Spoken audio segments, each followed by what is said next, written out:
Hello, my name is Nicholas Ulto, and this is my second status report on the NFL and the Black Lives Matter movement.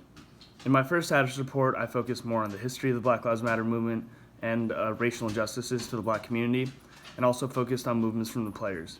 In this status report, I have focused more on movements from the league and Roger Goodell, who is the commissioner of the NFL. With the death of George Floyd this summer, every major American sports league that hadn't started or had a planned restart had to jump into action and join the fight against systematic oppression and join the Black Lives Matter movement. Out of the four major American sports leagues, the NFL, MLB, NBA, and NHL, only the actions taken by the NFL and NBA are noteworthy. When the NBA restarted in June, they let players put certain social justice sayings on the back of their jerseys, as well as putting Black Lives Matter on the court in big, bold lettering. The NFL, on the other hand, while their actions might not be as noticeable as the NBA's, still have taken many strides.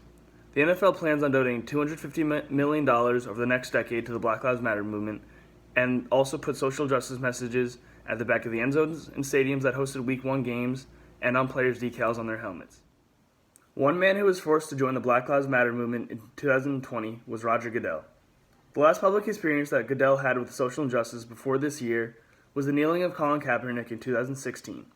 I spoke about the kneeling in my last status report, so I won't repeat myself right now, but I will talk about the way that the NFL and many around the issue responded. The way that the NFL responded in 2016 was essentially to view Colin Kaepernick as someone who is against America and against the military. Kaepernick angered many people, both in the world of football and in the world of politics, and lost his job as the San Francisco 49ers quarterback because of that. Goodell said in an interview in early 2020, the NFL did not respond the right way 4 years prior. Goodell says that he realizes now that Colin Kaepernick was not protesting America, but rather protesting the police department and the way that the black community is treated by them. Goodell said when talking about the players who kneeled in an interview, "They're not against our military. In fact, many of those guys were in the military and they're a military family. And all they were trying to do was exercise their right to bring attention to something that needs to get fixed. And that misrepresentation of who they were and what they were doing was a thing that really gnawed at me." Another thing that Roger Goodell did was tweet a video in support of the Black Lives Matter movement.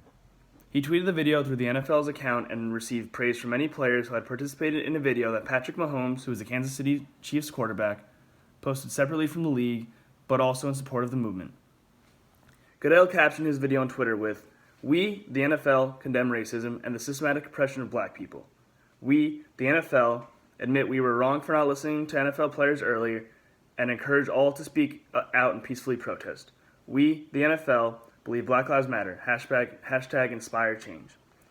Goodell said all of this in his video and also apologized to families who have lost family members due to police brutality, such as the Floyd family, the Taylor family, and many more.